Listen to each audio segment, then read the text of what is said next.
Hello and welcome to G Fun Facts Online, the show that dives deep into the fascinating and sometimes unsettling parts of our world. Today, we're tackling a heavy but incredibly important topic: politically motivated violence. From riots that erupt in city streets to calculated acts of terror, the use of physical harm to achieve a political goal is a force that has shaped human history. But what exactly is it, and why does it happen? Let's dissect the anatomy of political violence. At its core, political violence is the intentional use of harm to influence or change a country's political system. The key ingredient is political intent. Think about it this way: a street fight is just a fight. But if that fight is aimed at challenging the government's authority, like we've seen with some drug cartels targeting officials, it crosses the line into political violence. This kind of violence isn't a single monolithic thing. It exists on a wide spectrum. At one end, you have protests that can, unfortunately, turn violent. Then you have organized insurgencies and guerrilla warfare, where armed groups rebel against a government. And then there's terrorism, a word we hear a lot.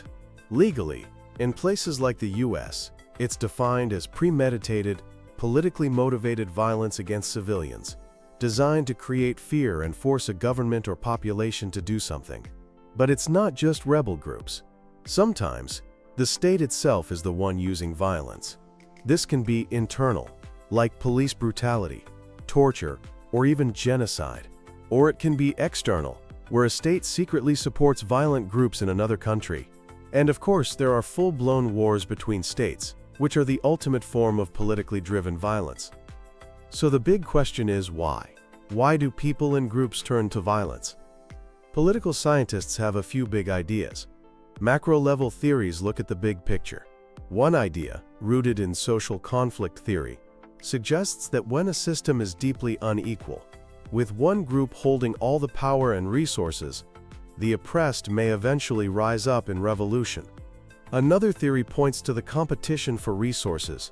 If a group feels it needs land, wealth, or power to survive, it might fight to get it. Then there's the idea of identity. Some theories say deep-seated ethnic or cultural attachments are the cause, while others argue that leaders manipulate these identities as a tool to gain power. A fascinating demographic theory is the youth bulge. It suggests that having a large population of young people, especially men, without enough jobs or opportunities, can create a powder keg for political violence.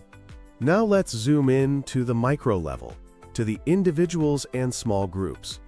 Rational choice theory suggests that for some, violence is a calculated decision.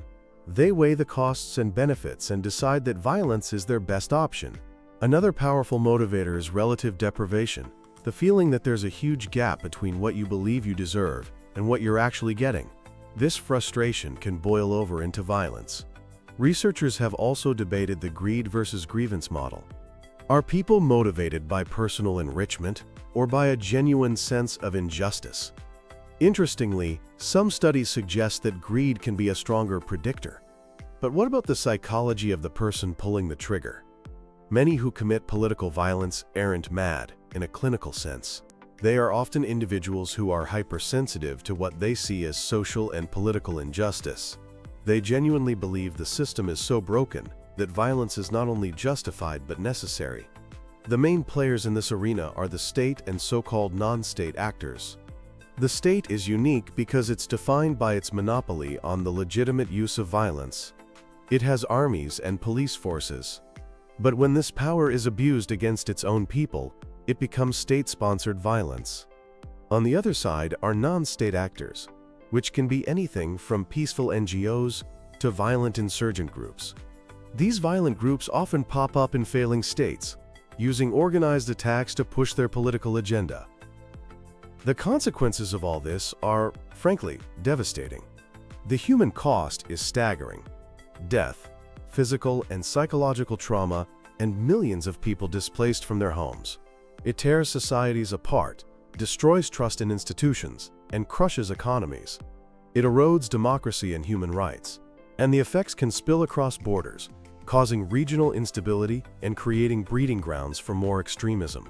The trauma can even be passed down through generations, shaping the political views of the children and grandchildren of victims. We've seen this play out in real life.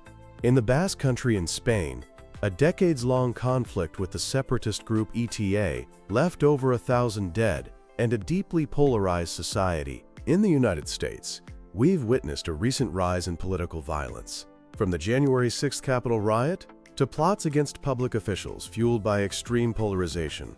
Understanding the what, why, and who of political violence is the critical first step toward stopping it.